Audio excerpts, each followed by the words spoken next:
Guys आज अपन लोग एक बार वर्क एंड एनर्जी का क्विक रिवीजन ले लेते हैं। अपन पावर वाला जो उसका पार्ट था वो करेंगे और चैप्टर कोशिश करेंगे रैप अप करने की। नहीं भी हो तो परसों तो पक्का हो ही जाएगा। और साथ ही साथ में अपन लोग परसों केमिस्ट्री का थर्ड चैप्टर स्टार्ट कर लेंगे। ठीक है, सबसे पहले अपने को एक चीज थी वर्क। वर्क का क्या बोलते हैं डेफिनेशन क्या था? It is the product of force and displacement in the direction of force. दोनों की दोनों सेम डायरेक्शन तो पॉजिटिव, अपोजिट डायरेक्शन तो नेगेटिव, परपेंडिकुलर तो जीरो। इसका ऐसा यूनिट था जूल्स। याद आ रहा है आप लोगों को ये चीज है। ये एक स्केलर क्वांटिटी, भले पॉजिटिव नेगेटिव जीरो हो सकती है बट ये स्टिल एक स्केलर क्वांटिटी थी। I don't remember anything else. और बस इतना ही था इसके अंदर। फिर एनर्जी, मैकेनिकल एनर्जी के अंदर दो टाइप की एनर्जी थी हम लोगों को, काइनेटिक एंड पोटेंशियल। पोटेंशियल दो तरीके की थी, gravitational potential energy and elastic potential energy. पहले एनर्जी का मतलब होता था capacity to do work is called energy, उसका ऐसा यूनिट भी जूल्स होता था। Kinetic energy was the energy possessed by an object by the virtue of its motion, और उसका फॉर्मूला होता था हाफ। एक सेकंड हो जाइए क्या, ओबीएस पर जा बच्चे। हाँ, वर्चुअल कैमरे पे क्लिक कर, नीचे आ लो उसके, और ऊपर एक और। हाँ बस क्लिक कर दो। हाँ बस पापा स्क्रीन पे चल जाओ। ठीक है, हाँ यस गाइस। ओए, काइनेटिक एनर्जी का वो क्या था हमारा definition? It is the energy possessed by an object by the virtue of its motion. ठीक है ना, फॉर्मूला था अपना हाफ एम वी स्क्वायर। इसका डेरिवेशन भी दिखाऊंगा, एक से रुक जाइए। वेलोसिटी, यस ठीक है ना। देखो पोटेंशियल एनर्जी का ओवरऑल डेफिनेशन होता था, it is the energy possessed by an object by the virtue of change in its position या चेंज इन इट्स शेप। ठीक है ना, हम लोगों को सिर्फ पोजीशन चेंज होने वाली है। By position over here we mean height. ठीक है ना, सानवी होश में बेटा, हाइट अगर अपन रेस करेंगे या चेंज करेंगे तो जो ऑब्जेक्ट में एनर्जी आती है उसे अपन लोग बोलते हैं ग्रेविटेशनल पोटेंशियल एनर्जी। अब इतना बड़ा बड़ा बड़ा बोलने की जगह पे अपन इसको सिंपल सा क्या बोल देंगे? Potential energy. इसका फॉर्मूला हो जाता था हमारा mgh। एक बार क्विकली ना दोनों का डेरिवेशन बताता हूं, उसके पहले एक आपको फॉर्मूला याद दिला देता हूं। और kinetic energy final minus kinetic energy initial was the work done. Basically change in energy जो रहता है ना, उतना वर्क डन हो जाता है। अब देखो, अपने को काइनेटिक एनर्जी के इसमें पहले इंग्लिश में लिखना पड़ता था, let there be an object of mass m moving initially with velocity u attain a final velocity v on application of force f have a displacement of s in time t, कुछ कुछ कुछ सब कुछ जो लिखते थे। फिर अपन लिखते थे work is force into displacement. Force का फॉर्मूला हो जाता है mass into acceleration. Sir 2as is v square minus u square, तो सर s की वैल्यू हो गई v square minus u square upon 2a। तो ये हो जाएगा बेटा मेरा work mass into acceleration v square minus u square upon 2a। ये और ये कट गया तो ये half m v square minus u square हो रहा है बेटा मेरा वर्क। यहां तक के ठीक है, ये चीज आप लोगों को याद आ रही है। अब वर्क अगर मैं बोलूंगा तो वो kinetic energy final minus kinetic energy initial भी होता था मेरा। अगर मेरी इनिशियल वेलोसिटी जीरो है तो ये भी जीरो हो जाएगा, ये भी जीरो हो जाएगा। तो बेसिकली ये हाफ एम वी स्क्वायर और काइनेटिक एनर्जी फाइनल इक्वल हो जाएगी मेरी, kinetic energy half M V का स्क्वायर हो जाएगा। देखा जाए तो kinetic energy is proportional to mass, kinetic energy is proportional to velocity का स्क्वायर। उसके ऊपर थोड़ा सा थ्योरी दिया गया था, सजल होश में रहो, याद आ रही है बातें अपने को। नेक्स्ट, अब थोड़ा सा ध्यान देना बच्चा लोग। पोटेंशियल एनर्जी, जब एक ऑब्जेक्ट को मैं कोई हाइट तक रेस करता हूं बेटा, इट डज नॉट मैटर आपने सीधा रेस किया है या ऐसा ऐसा ऐसा ऐसा ऐसा जाके रेस किया है, no it does not matter. आप कैसा भी रेस कर सकते हो उस चीज को। ठीक है ना, क्या मैटर कर रहा है बच्चे लोग यहाँ पे? किस हाइट तक के आपने रेस किया है। पाथ से कोई डिपेंडेंस नहीं है उस चीज के ऊपर। शीशा खुश मरे, यहां तक है ठीक है। हाँ, तो अब देखो मैं यहां बोल सकता हूं work is force into displacement. देखो अब जब कोई एक ऑब्जेक्ट को रेस वेस करते हैं तो फोर्स मास इनटू एक्सेलरेशन जो है, अपने को एक्सेलरेशन नहीं पता है तो mg ले लेते हैं। ये डिस्प्लेसमेंट को बेटा अभी के लिए मैंने h माना है, तो मेरा वर्क mgh हो जाएगा। तो ये पूरा पूरा वर्क जो किया है वो जाके किसमें स्टोर हो रहा है? पोटेंशियल एनर्जी में, तो work is also equal to potential energy, तो पोटेंशियल एनर्जी इज mgh। कोई इशू किसी को भी? पक्का?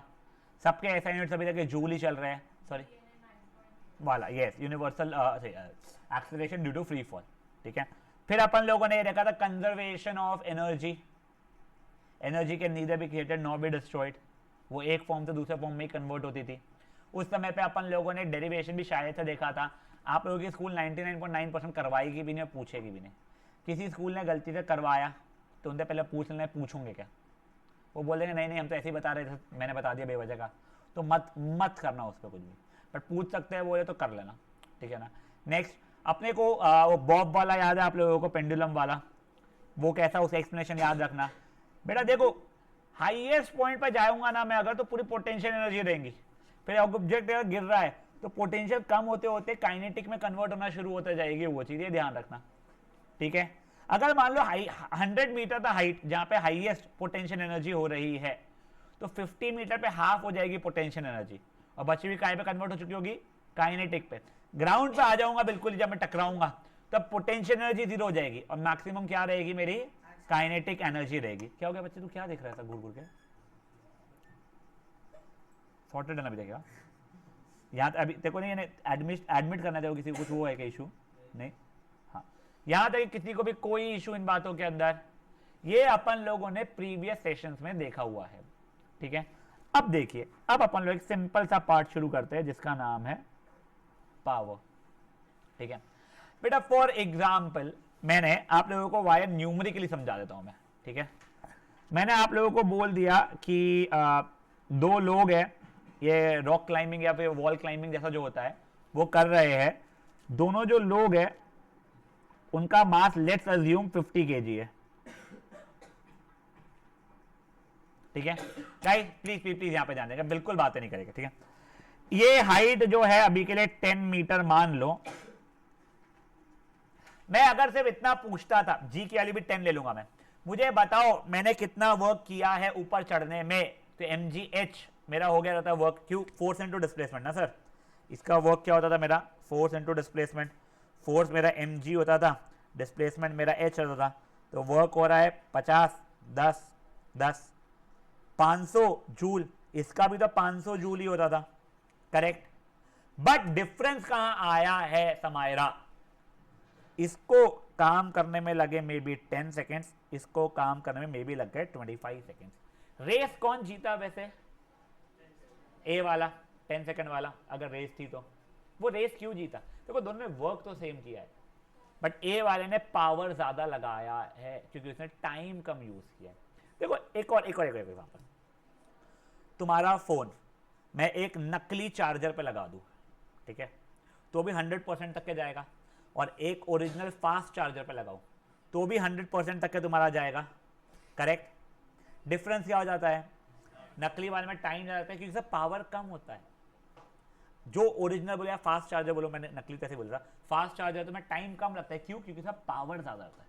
तो पावर का मतलब क्या होता है, आप कितना जल्दी जल्दी काम कर रहे हो या कितना जल्दी जल्दी एनर्जी कंज्यूम कर रहे हो। तो पावर का 2 फॉर्मूला क्या है, एक वर्क डन पर यूनिट टाइम या फिर एनर्जी कंज्यूम्ड या dissipated we consume per unit time. समझा ये चीज? तो यहां पे अगर पहले वाले पे मुझे पावर निकालना है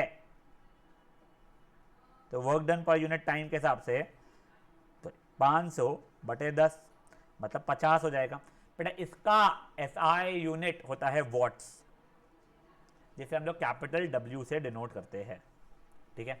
और इसका पावर क्या हो जाएगा, वही वर्क डन पर यूनिट टाइम 500/25 यानी 20 वॉट। समझा ये चीज? ओह सॉरी यार, it should have been 5000, my bad. Yes मैंने इक्वल टू क्यों लिखा है भगवान वाले के उस चीज का, माय बैड। 500 और ये 200, ठीक है। तुमको पावर का बेसिक मतलब समझा गया, खत्म, इतना ही था पावर। इसमें बस एक और चीज सुन लो, वॉट की जगह आप लोग कभी कभी किलो वॉट भी आ जाता है। हाँ ऐसा यूनिट वॉट है, बट कभी कभी एक और चीज क्या हो जाती है, kilo watt. 1000 what is 1 kilo watt. कोई सेंस था, कोई बात होगा इसका? नहीं। अब न्यूमेरिकल देखते बेटा, ये न्यूमेरिकल बहुत सिंपल से, प्लीज यहां पे ध्यान दो। आप लोगों का आज ही चैप्टर खत्म हो जाना चाहिए, अनलेस कुछ एकदम से कलंतरी हरकत तुम करो या मैं कर दूं। And if this chapter will be done अभी की अभी ना उसमें का, तो we will start with chemistry का। एक क्या पावर ना,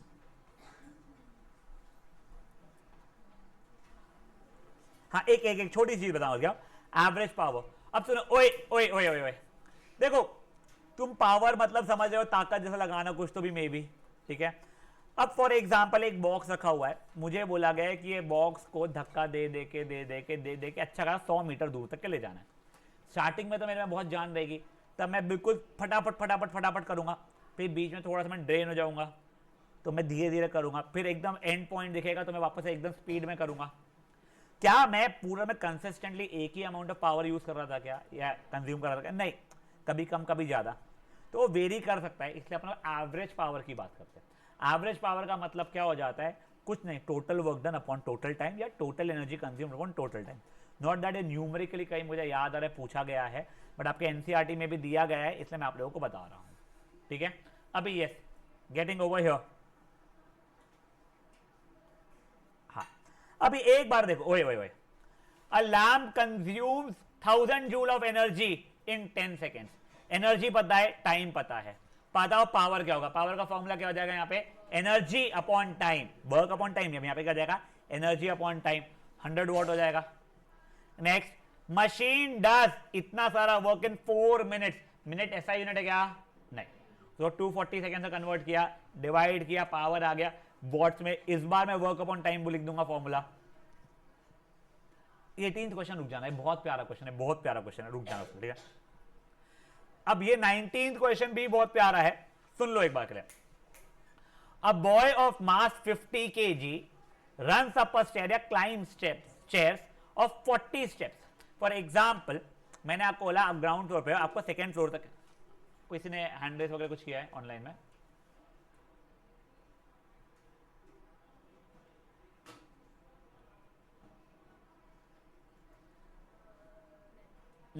किसी को कोई डाउट है क्या ऑनलाइन बेटा?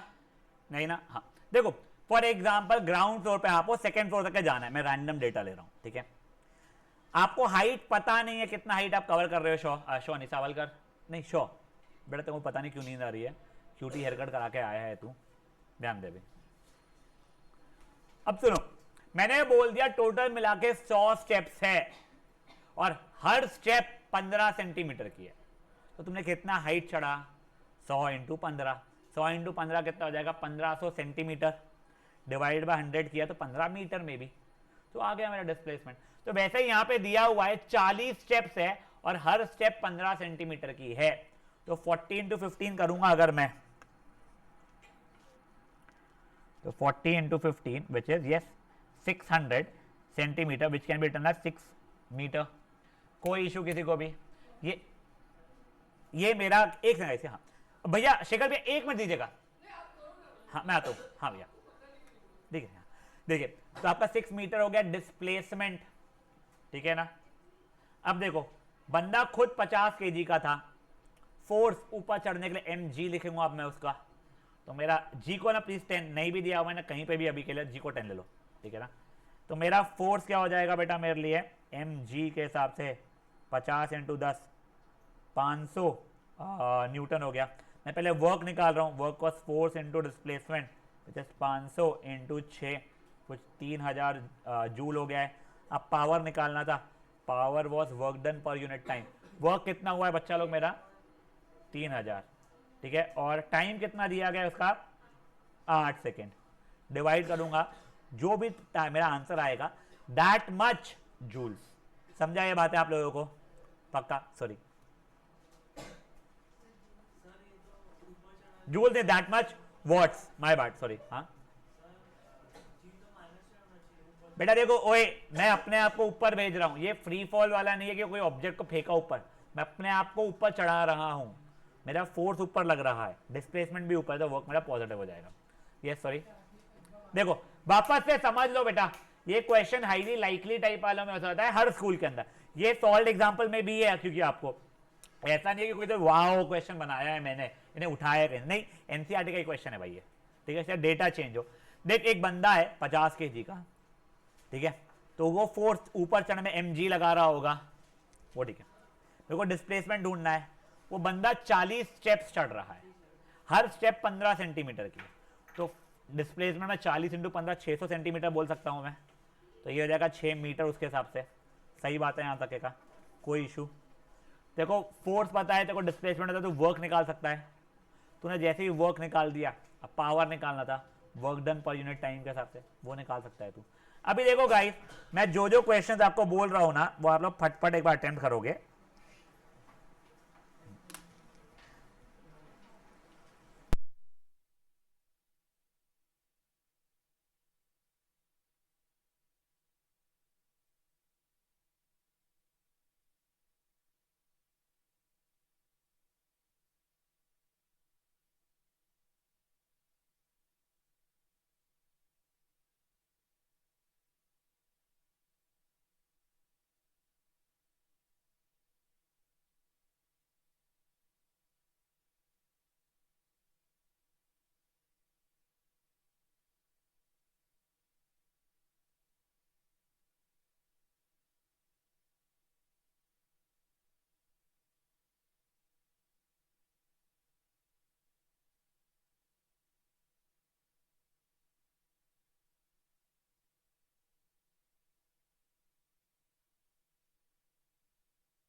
Guys, through with it.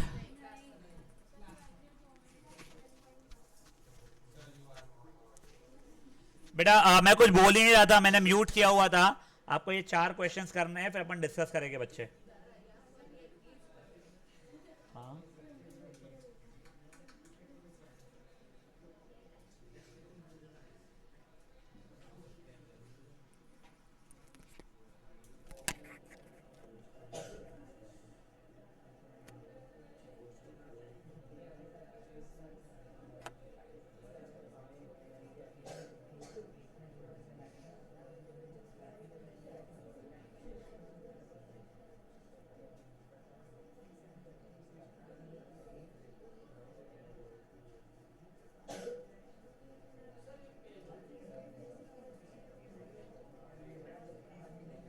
बच्चा लोग शांत. ये पेन किसका था बच्चे?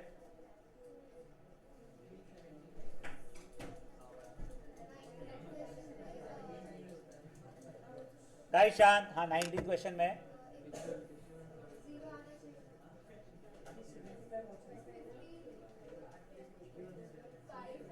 नहीं ना मेरे बच्चे. अच्छा वो 6 मीटर किया ना बेटा, ये 600 सेंटीमीटर था, ये 3000 जूल.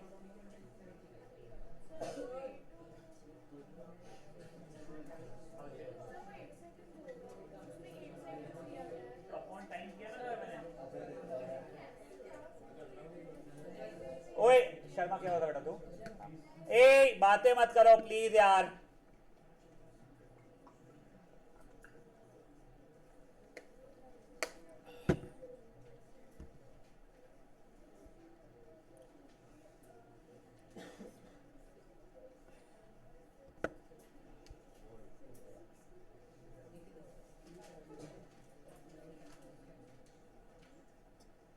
क्या हो गया खुशी बच्चे?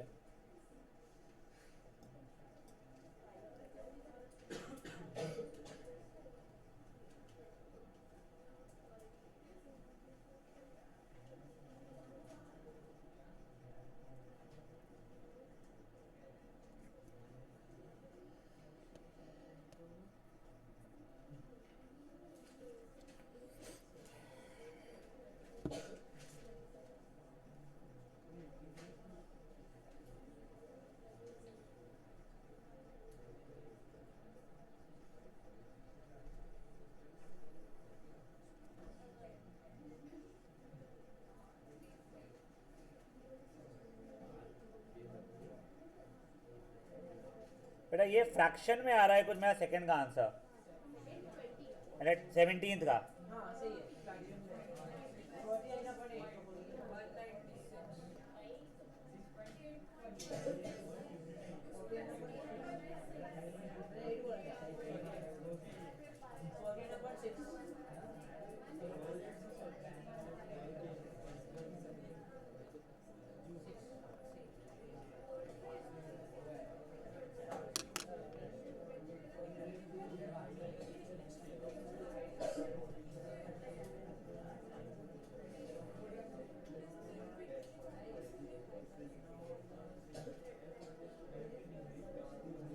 गाइस शांत.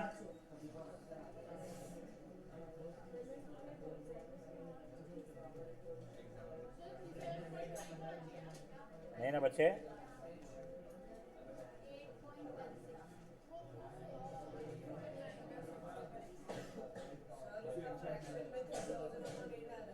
हाँ ओए शांत. भाई लोग शांत.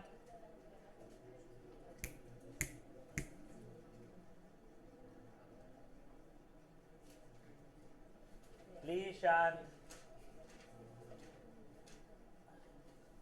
अपन अप्रोक्सीमेटली आज का इंक्लूड करके 4 सेशंस में केमिस्ट्री का चैप्टर खत्म कर चुके होंगे विदाउट रशिंग. बहुत इजीली इसमें, ठीक है ना. और जैसे केमिस्ट्री का चैप्टर खत्म होगा, मैं सेंटर पॉइंट का स्केड्यूल कब से कब है एग्जाम तुम्हारी? 23 से 5 तक ना. हाँ तो we might not start with sound as for now, unless किसी का अभी एकदम से टेस्ट वेस्ट है जिन पे साउंड आ रहा है. देखो इनका स्वामीनारायण, ये इनका था क्या इसका नाम, बगानी वगैरह का तो उनको मैंने करा दिया है उतना। किसी और का है क्या कुछ ये रोना अभी? हाँ कहाँ पे बच्चे साउंड एग्जाम सॉरी 20 मार्च जनवरी, तो मेरे साथ अकेले करने आ जाना, मैं रिवीजन करना शुरू करना चाहूँगा तब। तेरा भी आ रहा है? मेरे पास आ जाना, बहुत सिंपल चैप्टर है वो। 2 3 4 बच्चे बैठे हैं तो थोड़ा स्पीड अप भी करो तो हो जाता है वो। ओए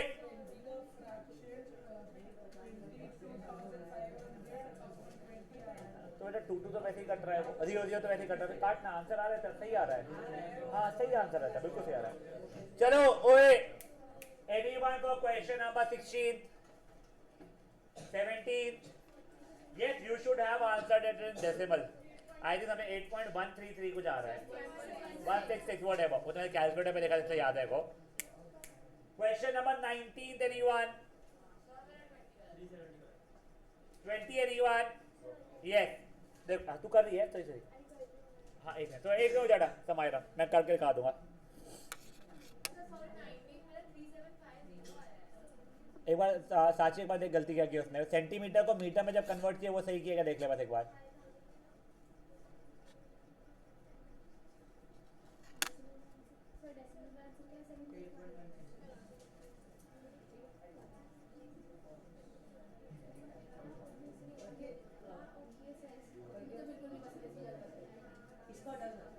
परमानेंट जगह तेरी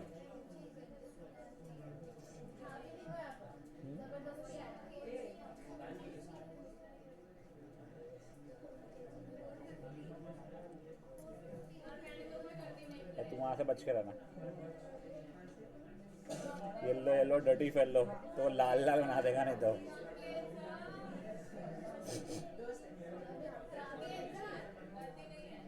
तो मिल नहीं रही गलती या मेरा आंसर गलत है? मेरे को देखना है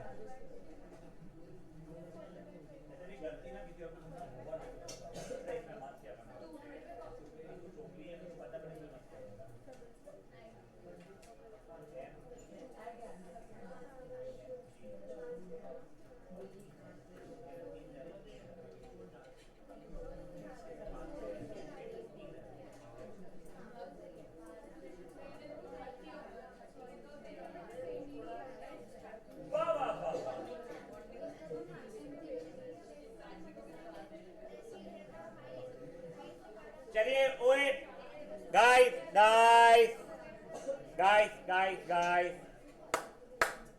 कोठारी जी हो गया है तेरा गुप्ता जी? बेटा anyone still solving something? I don't know what is Kothari and Mahajan discussing, कुछ डाउट है? हो गया क्लियर? अब देखो 21 क्वेश्चन 22 क्वेश्चन जो है ना ये तुमको अभी बहुत मजा नहीं आ पाएंगी यार अनफॉर्चुनेटली। ज्यादा मजा ये ना 10th में आती है या फिर जो पुराना कोर्स था फिजिक्स का जो कटा हुआ नहीं थोड़ा सा उसमें आती थी। मैं आपको पहले ये बेकार तरीका जो तुम्हारा अभी का उससे बता रहा हूं मैं। एक गीजर है 1.5 किलोवाट, इसका मतलब क्या होगा मुझे बताऊं?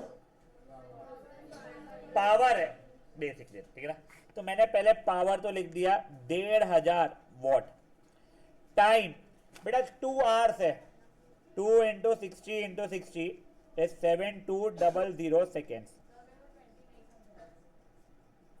बेटा कुछ नहीं वही mg कर पहले तू, तेरा mg से कितना आया है तेरा फोर्स के लिए?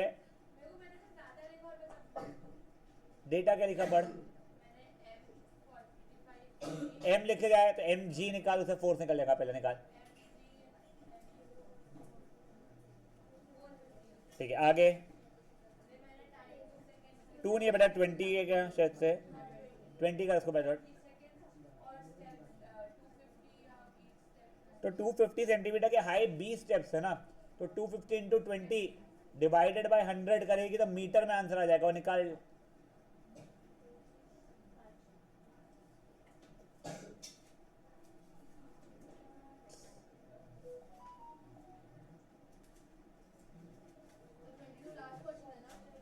क्या बेटा? हाँ ए क्या हो गया है 15 मीटर डिस्प्लेसमेंट आ गया, बस अब फोर्स इंटू डिस्प्लेसमेंट करेगी तेरा वर्क आ जाएगा, निकाल। फोर्स तेरा 450 था, डिस्प्लेसमेंट तेरा जो भी तूने बताया मुझे,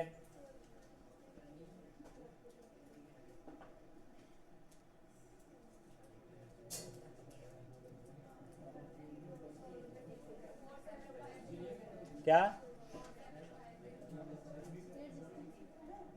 सही है क्या? 4750 तो भी नहीं आंसर आएगा ना।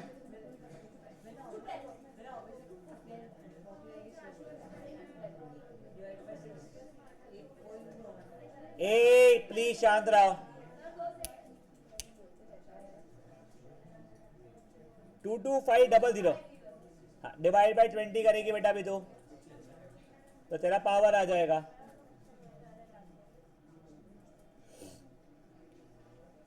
हो गया है।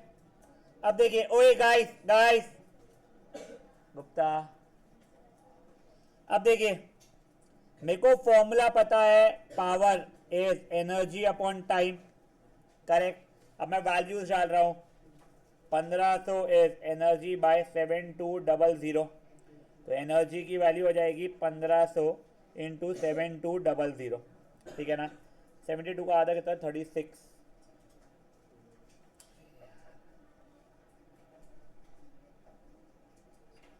108,000 जूल्स, इतनी एनर्जी आ रही है बेटा यहाँ पे, 10,80,000 जूल ऑफ एनर्जी। तुमको ना इसका बहुत मजा नहीं आएगा अभी, बट ठीक है अब है तो अपन कर लेते हैं। अब 22 भी देख लो एक बार के लिए। कैलकुलेट द एनर्जी नवंबर महीने में, बेटा नवंबर महीने में बोलने का मतलब ये 30 डेज की, ठीक है ना, जहां पे 4 डिवाइसेस है, हर एक का पावर 500 वाट है। अगर एक डिवाइस का पावर 500 वाट तो 4 डिवाइस का पावर कितना हो चुका है, 4 मल्टीप्लाइड बाय 4 ना पगली,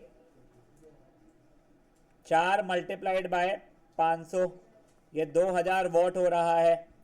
मेरा 10 घंटे चलता है एक दिन, 30 दिन में कितने घंटे चलेगा वो, 300 आवर्स, जो कि हो जाएगा 300 इंटू 60 इंटू 60, 36 108, 0000 सेकेंड्स। मुझे अब एनर्जी पूछी गई है, तो वही power is energy upon time, 2000 is energy upon 108,1212, तो ये 2000 into 108,1212 is energy which is 216, 1 2 3 1 2 3 4, 216 crore joule energy. कुछ भी नहीं है इसके अंदर, पावर 500 वाट का एक तरह से 4 डिवाइस थे, करेक्ट। ओए शांत, वो किया तूने पावर का, 30 दिन चल रहा है, हर रोज 10-10 घंटे, 300 घंटे नवंबर में चल रहा ना भाई, नवंबर का महीना है, पूरा महीने का कितना हो जाएगा एनर्जी कंजम्पशन, ठीक है। टाइम तेरा निकल गया सेकेंड्स में, मल्टीप्लाई किया तेरा एनर्जी निकल गया। एक बार ये करो फिर मैं कुछ समझाता हूँ आपको। वेट सॉरी बेटा, उसने दिया 2 आवर्स का, 2 आवर्स इंटू 60 का तो 120 मिनट इंटू 60 का तो सेकेंड बना।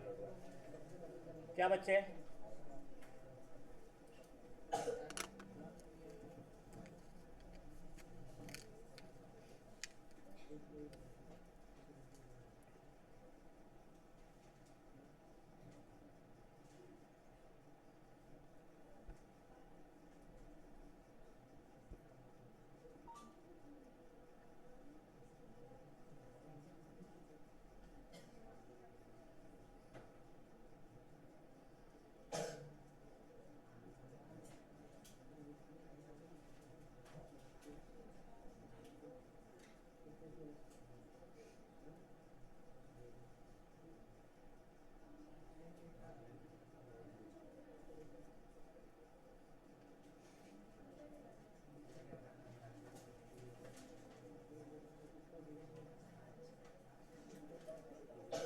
बच्चा लोग प्लीज शांत ना।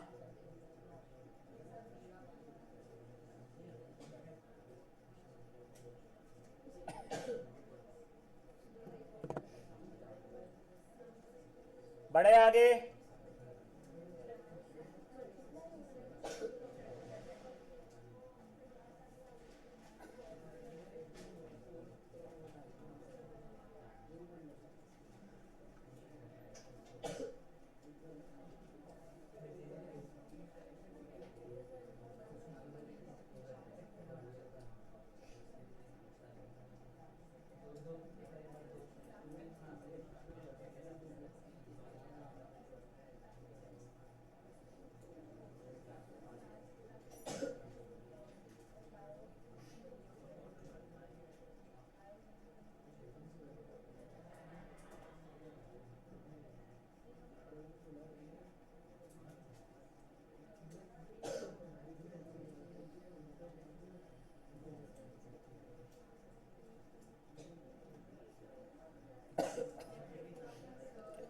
हाँ बच्चे,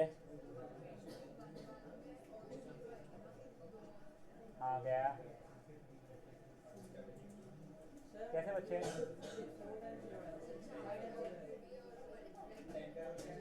क्या ए शान इंटू 100 क्यों? देख 216 करोड़ आ रहा है इसमें, हो सॉरी, 1 2 3 4 52 72 इंटू, मैं 36 क्यों किया मुझे पता ही नहीं है यार। मैंने कुछ कैलकुलेशन गलती की हुई है क्या इसमें? देख लो एक सेकंड।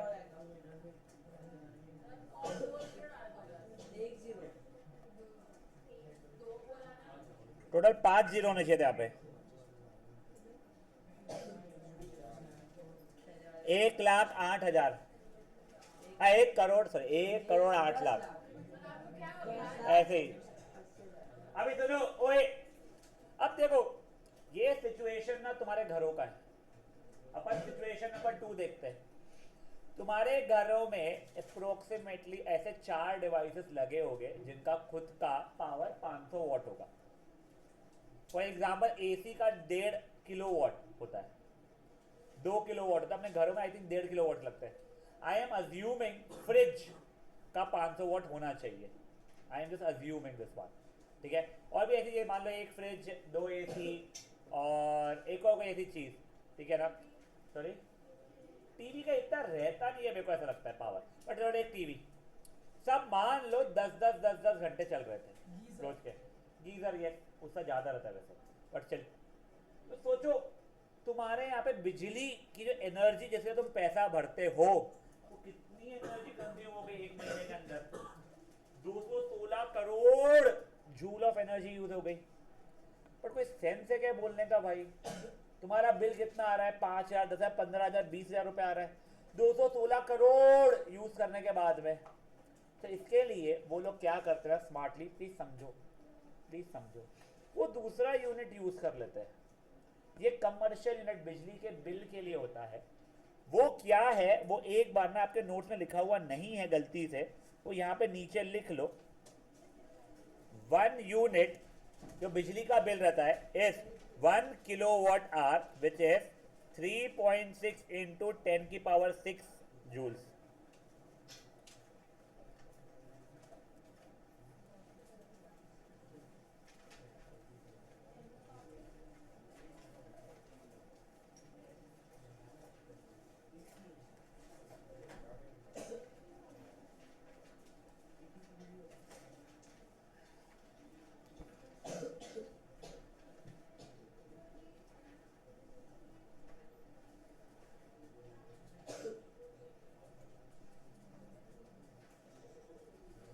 ओए शांत, समझ आएगा क्या हुआ ये बात याद रहे, तुम याद रखे हो ना।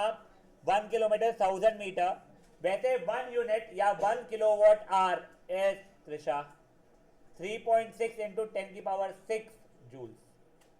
समझिए बातें क्या हो रही है पक्का से। Sorry as, H is kilowatt hour. वो छोड़ो, तुमको बस ये याद रखना है, रट के रखना है। अगर तुम्हारी स्कूल बताती है तो यूज करना है कहीं पे भी, वरना मत करना। प्रॉब्लम क्या है ना बेटा, तुम्हारे थ्योरी में से कट गया सब कुछ चीजें। वो एक न्यूमेरिकल डाला हुआ है तुम्हारे बुक के पीछे, वो यूनिट लिखा हुआ है उसमें, तो उसके लिए याद रखिए। गलती से तुम बोल दिया 2 काट दिया क्या क्वेश्चन हो, वो यहाँ कटवा दिया ठीक है, तुमको फिर नहीं है, जिनको करवाया है ध्यान रखना। I don't remember, never mind. अब ओए एक जो छोटा सा प्यारा सा क्वेश्चन बचा है मेरा, दैट इज क्वेश्चन नंबर 18। बेटा एक क्वेश्चन अच्छा है, सुन लो गाइस, प्लीज सुन लो मैं जब करा रहा हूं। A force of 10 Newton makes a body move with a constant speed of 2 meter per second। पहले मेरा ना एक बहुत बेसिक सा क्वेश्चन है, हाउ इज इट पॉसिबल कि मैं फोर्स लगाऊं, कवाले बेटा ध्यान दे एक बार, मैं फोर्स लगाऊं तो भी वो कांस्टेंट स्पीड से चल रहा हो। कंटिन्यू फोर्स, हाँ तो मैं लगाते जाऊँ तो स्पीड तो बढ़ते जानी चाहिए ना, फोर्स है तो एक्सेलरेशन रहेगा। बेटा आप 10 न्यूटन का फोर्स लगा रहे होगे जिसका 2 मीटर पर सेकंड से चल रहा था बॉडी, एग्जैक्ट उतना अमाउंट ऑफ फ्रिक्शन अगर अपोजिट डायरेक्शन में लगना शुरू हो चुका है तो बैलेंस फोर्स हो चुका है, तब ऑब्जेक्ट का वेलोसिटी चेंज नहीं होगा। हृदय शर्मा समझाया तक के? ये तो मैंने ऐसे ही पूछ लिया था out of curiosity. Getting back आगे, मेरा फोर्स दिया गया है, कांस्टेंट स्पीड है, ठीक है, कितने टाइम के लगाए हुए दिया है क्या? नहीं दिया, चलो ठीक है। मेरे को पावर पता करना है। अब सुनो प्लीज सुनो, मेरे लिए पावर का फॉर्मूला क्या था? वर्क डन पर यूनिट टाइम। वर्क डन का फॉर्मूला क्या था? Force into displacement. अब सुनो, अगर मेरे लिए एक्सेलरेशन एग्जिस्ट नहीं कर रहा है, यहां पे एक्सेलरेशन है 0, तो क्या आपको याद आ रहा है क्या? डिस्प्लेसमेंट अपॉन टाइम स्पीड बन जाएगा मेरा, डिस्टेंस अपॉन टाइम स्पीड बन जाएगा। जब हम बचपन में यूज करते थे ना, डिस्टेंस स्पीड इनटू टाइम, ये सब कुछ चीज है, वो तब यूज करते थे जब स्पीड कांस्टेंट है। तो अब यहाँ पे स्पीड कांस्टेंट है, तो क्या मेरा ये चीज अभी के लिए वेलोसिटी बन जाएगा? हो गया खत्म। मेरा कितना था बेटा? 10 इंटू 2 20 वॉट। सुनो समझो एक और बात, बहुत सिंपल सा है। Work power is work done पर unit time, work is force into displacement upon time. बेटा मैं ये डिस्प्लेसमेंट अपॉन टाइम को स्पीड इसीलिए लिख पा रहा हूं क्योंकि एक्सेलरेशन नहीं है। अगर एक्सेलरेशन होता तो ये बेकार चीज नहीं कर पाता मैं। समझी क्या बातें क्या हुई है? ये question I am not sure कि एनसीईआरटी में है नहीं है। अच्छा लगता है मेरे को, इसलिए मेरे को बहुत अच्छा लगता है पढ़ाना है। एक बार इसको कर लीजिए। यस देख बेटा, I think this was Aryan Dave, नहीं who was it? Yes Dave में भी देखो, पावर क्या होता है अपना? वर्क डन पर यूनिट टाइम है W अपॉन टी, और वर्क का फॉर्मूला क्या होता है? Force into displacement. यहां तक है ठीक है क्या? अब देख तूने बचपने में 9th का फिजिक्स भूल जा, बचपने में पढ़ा है तूने distance upon time is speed. तो जब तू बचपने में पढ़ता था ना, तब एक्सेलरेशन नहीं एग्जिस्ट करता था, ऑब्जेक्ट एक ही स्पीड से चल रहा होता था, इसलिए अपन लगा सकते थे।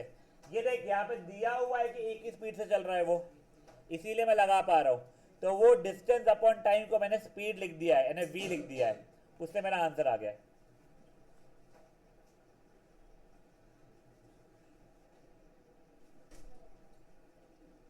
कोई इशू बच्चे? नहीं सर।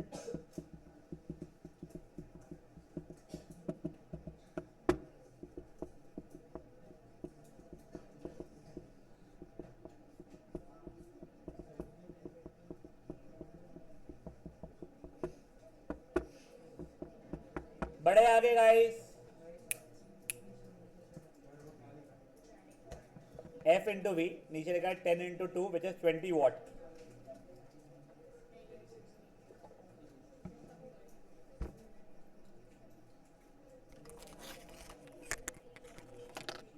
बढ़ाओ आगे। अब बेटा यहाँ पे चैप्टर मेरे साइड से खत्म होता है। ये चैप्टर के अंदर यस डेफिनेशन इंपॉर्टेंट है, बहुत ज्यादा गिव रीजन टाइप वाले है नहीं, बेसिक लेवल के न्यूमेरिकल्स इंपॉर्टेंट है, और जो दोनों डेरिवेशन है वो, और कंजर्वेशन ऑफ एनर्जी वाली जो चीजें दी गई है आपको कि क्या कहते हैं वो बॉब ऑफ पेंडुलम वगैरह, वो इंपॉर्टेंट है। नोट्स में हर एक चीज कवर की गई है आपके।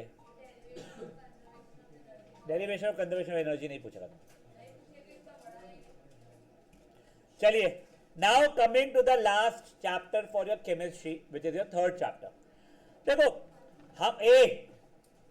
हम लोगों ने ना गलती से फोर्थ चैप्टर पहले पढ़ लिया, तो हमको अभी पता है एक एटम में क्या क्या हो जाता है, सब एटॉमिक पार्टिकल्स, प्रोटॉन, इलेक्ट्रॉन्स और न्यूट्रॉन। तो इस चीज को भी भूल जाओ, ये नहीं होता है, ठीक है ना। हम और पुराने जमाने में जा रहे हैं जब हमको ये सब चीजें नहीं पता थी, थर्ड चैप्टर पे, ठीक है ना। And by the way, third chapter is one of the most important chapters, third and fourth rather I would say, for a 10th standard, ठीक है। अब सुनिए, प्लीज सुनिए बेटा, पुराने जमाने में ना ऐसे बहुत साइंटिस्ट के लैब्स है, वहां पे रिसर्च हो रही, वो लोग डिसाइड कर रहे हैं, फिर वो लोग पब्लिश कर रहे हैं कि आज से ये ऐसा नहीं होता था। एक ऐसा क्या बोलते सभा बैठती थी, किंग रहता था, उसके अंदर ये ज्ञानी लोग होते थे, ठीक है। तो उनमें से कुछ ज्ञानियों की बातें हैं ये, सुनो। एक था महर्षि कन्नड़, ये इंडियन फिलोसोफर था। बाय द वे ये नाम एकदम से रट्टा रटा हुआ नहीं चाहिए, बट अपन इतनी बार बोलेंगे क्लास में रट जाते हैं। महर्षि कन्नड़ ने क्या बोला था कि अगर मैं एक पदार्थ यानी कोई सब्सटेंस या मैटर को तोड़ते जाऊं तोड़ते जाऊं तोड़ते जाऊं, इतना तोड़ू कि फर्दर टूट ना पाए, तो मैं उस स्टेट में पहुंच गया हूं जहां पे और फर्दर डिवीजन पॉसिबल नहीं है, तो इसे बोला जाएगा एटम, यानी उसका मतलब परमाणु। क्या बोला जाएगा इसे? परमाणु। इसी को इंग्लिश में थर्ड वाले में आ जाओ, डेमोक्रिटस एंड यूकिपस, ये ग्रीक फिलोसोफर्स थे, इन्होंने इंग्लिश में ट्रांसलेट करके मुझे शार्डो ने अपने आप पे, on dividing matter a stage will come when particles obtained cannot be further divided, this will be called atom। atom का मतलब होता है indivisible, indivisible। समझा ये चीज? रियल में डिविजिबल है ना बेटा, अभी के लिए इंडिविजिबल है, ठीक है, यहां तक है। फिर पकुदा कतियायामा, क्या शाणे लोग हैं। एक भाई क्या बोल रहा है, तुम क्या कहते हैं, ब्रिक को लो तोड़ दो रेती रेती हो जाएगा, दूसरा भाई बोलता है रेती को जोड़ो ब्रिक बन जाएगी। ध्यान दो, particles normally exist in combined state, यानी ये मिट्टी को जोड़ जोड़ के बनते हैं ब्रिक। तुम अलग अलग चीजें लोगे अलग अलग चीजें बन जाएगी। वाह वाह वाह वाह। लाल मिट्टी लोगे लाल ब्रिक बन जाएगी, काली मिट्टी लोगे काली ब्रिक बन जाएगी। बेसिकली ऐसा नहीं है, तो क्या बोल रहा है, तुम ऑक्सीजन ऑक्सीजन को जोड़ोगे ऑक्सीजन गैस बन जाएगी, बट तुम दो हाइड्रोजन और एक ऑक्सीजन को जोड़ोगे पानी का मॉलिक्यूल बन जाएगा। समझा क्या बात है? हाँ, तो ये तीन आइडिया देख अपने को बेसिक पता होना चाहिए, इन हीरो के नाम पता होने चाहिए। बट देखो ये सब कुछ जो था ना बेटा, ये लोग फिलोसोफर्स थे, ये फिलोसॉफिकल वर्क था, this was not experimental work. समझ में आ रही क्या बात है आप लोगों को? पक्की बात है ये? हाँ। अब इसके बाद में एक आया था एंटोनी लेवोइसियर एंड जोसेफ प्राउस। कौन सा आया था? एंटोनी लेवोइसियर और जोसेफ प्राउस। इन लोगों ने लॉ ऑफ केमिकल कॉम्बिनेशन दिया था, लॉ ऑफ केमिकल कॉम्बिनेशन, ठीक है। इसके अंदर दो लॉज थे, लॉ ऑफ कंजर्वेशन ऑफ मास और एक था लॉ ऑफ कांस्टेंट प्रोपोर्शन बोलो या लॉ ऑफ डेफिनेट प्रोपोर्शन बोलो, दो चलता है। ये तो बड़ा सिंपल सा है। पहला लॉ क्या बोल रहा था? लॉ ऑफ कंजर्वेशन ऑफ मास बोल रहा था, एक केमिकल रिएक्शन हुई। केमिकल रिएक्शन समझता है क्या आप लोगों को? मतलब मे बी लेट्स से कोई केमिकल रिएक्शन बताओ, एग्जांपल बोल भाई। मैग्नीशियम को बर्न कर दिया, ये हो गया है। और कोई बताओ? आयरन और सल्फर पाउडर को मिक्स करके बर्न कर दिया। ये जो केमिकल रिएक्शन होती है, इसमें रिएक्शन के पहले और रिएक्शन के बाद जितना मास होता है वो इक्वल होता है। मास can neither be created nor be destroyed in a chemical reaction। वापस से, mass can neither be created nor be destroyed in a chemical reaction। ये क्या था बेटा मेरा? ये मेरा law of conservation of mass था। I still remember this thing।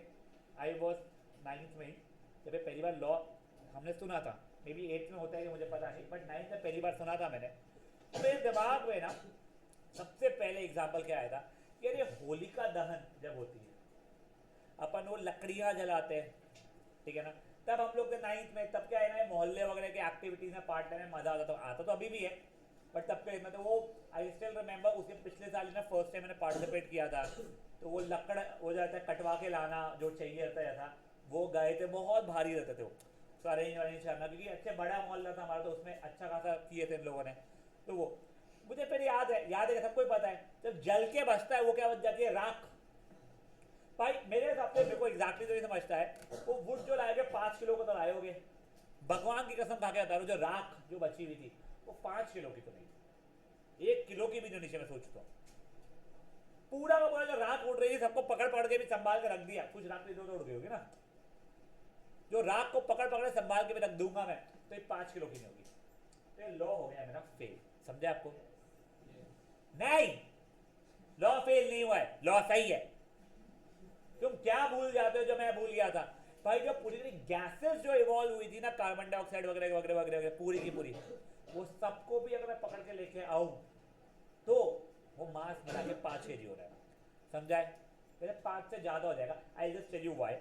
5 kilo का मेरा मान लो लॉग प्लस 1 किलो ऑक्सीजन भी तो कंज्यूम हुआ ना मेरा उसके अंदर, तो मेरा बना वो राख या राख जो भी होते हैं और कार्बन डाइऑक्साइड, ये मान लो बन गया 100 ग्राम मान लो, और ये 5.9 kg।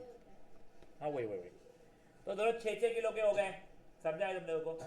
एक बेसिक लेवल पे ना, एक ऐसे ही आप लोगों को न्यूमेरिकल नहीं बोलूंगा, एमसीक्यू में पूछा था है if A plus B is forming C plus D, ये 5 किलो का, ये 2 किलो, ये 5 ग्राम 2 ग्राम है और ये 3 ग्राम है, तो बताओ डी कितने ग्राम का बनेगा और क्यों 4 ग्राम? क्यों?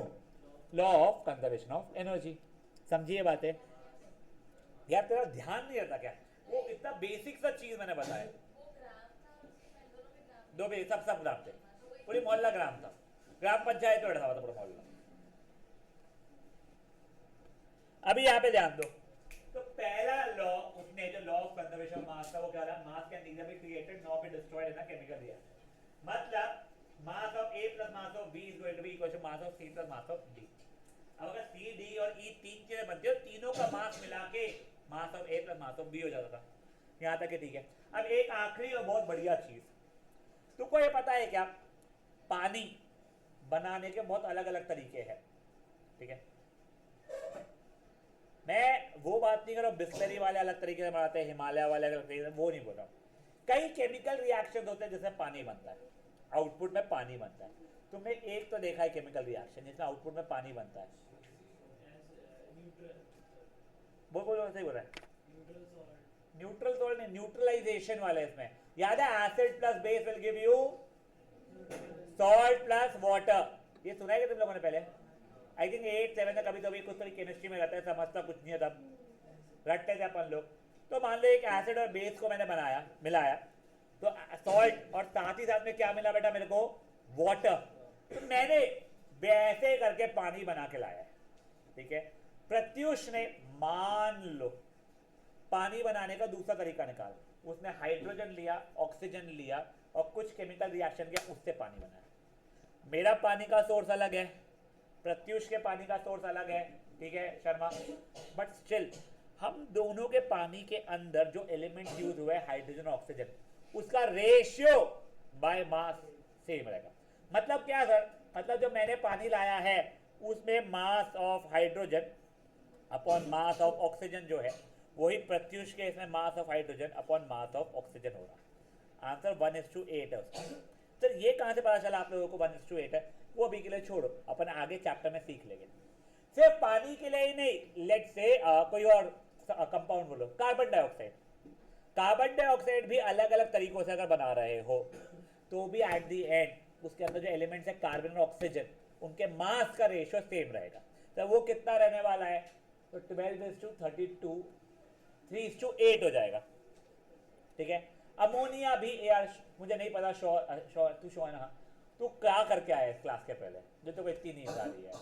मैं एक ताली बजाऊंगा और ताली के बीच में तेरा गाल रहेगा ना बेटा, पूरी नींद उड़ जाएगी, कसम बता रहा हूँ मैं। और ताली भी हाथ से क्यों बजाऊंगा, है ना? 2 डांडिया चपा चप बजाऊंगा 2 ताली तेरे गाल पे, सच बोल रहा हूँ मैं। अब तेरा है ना, अगर आंखें थोड़ी भी ड्रूप हुई तो कसम बोल रहा हूँ मैं। और घर पे सच में मम्मी पूछेंगे गजनी कट कैसे करके आ गया तू बेटा? पता है गजनी कट क्या है? मैं तो दिखाता हूँ बेटा, इंटरनेट पे दिखाता, मैं करके नहीं दिखाता। और कैसे हुई थी वो पता है क्या तेरे को? गजनी कट। कभी गजनी मूवी देखना, बहुत ही डिस्ट्रक्टिव मूवी है, ठीक है ना? उसमें आमिर खान के सर पे वो आयरन का वो कुछ तो भी ऐसा जिसको अपन उठाने के लिए हैंड पंप रहता ना, वो घुमा के मारता है। तो वो अब तो भाई सर फट गया उसका पूरा, तो स्टिचिंग विचिंग होती है, पूरा सर पे बाल आते नहीं, जो स्टिच रहता है उसका निशान रह जाता है और थोड़े थोड़े बाल आते हैं, तो वो कट हो जाएगा तेरे सर पे। मस्त लोगों को फ्री में गजनी मूवी देखने मिल जाएगी, तेरा फ्री में परमानेंट हेयर कट हो जाएगा। 2 प्रॉब्लम सॉल्व, नींद कभी आएगी नहीं और बाल संभालने पड़ेंगे नहीं तेरे को। सब ध्यान दे। अब सुनो, ओए अपन ने क्या देखा यहाँ पे? बेसिकली एक सब्सटेंस है, तुम कोई भी सोर्स से लेके आ रहे हो, तो वो जिन जिन चीजों से बना है वो चीजों के मास का रेशियो सेम रह जाता है। क्या रह जाता है? मास का रेशियो सेम। वो देखो इंग्लिश में इन अ प्योर केमिकल सब्सटेंस, हो गया प्योर वर्ड बोलना भूल गया, but whenever in chemistry I am talking about water, please समझ लेना प्योर वाटर, ठीक है? in a pure chemical substance, the elements are always present in definite proportion by mass. समझे आप लोगों को? ये चीज के बारे में और बहुत ज्यादा अच्छा अपन नेक्स्ट सेशन में देखने वाले हैं, बट एक बार रुक जाओ, एक बार ये देख लो इतना सा। एंटोनी लेवोइसियर और जोसेफ प्राउस ने मिलकर क्या दिया था? Law of chemical combination. इसमें दो लॉ थे। पहला लॉ था law of conservation of mass, which states that mass can neither be created nor be destroyed in a chemical reaction. दूसरा क्या था? लॉ ऑफ कांस्टेंट प्रोपोर्शन या फिर law of definite proportion, which states that in a pure chemical substance the elements present are always in the definite proportion by their masses. बचा हुआ ये जो ratio मैंने आपको एग्जांपल दिया है, पानी का, अमोनिया का दिया नहीं था, कार्बन डाइऑक्साइड का, वो रेशियो निकालना अपन लोग आगे सीखेंगे। गुड इनफ है? चलिए बाय गाइस, रिकॉर्डिंग मत करो।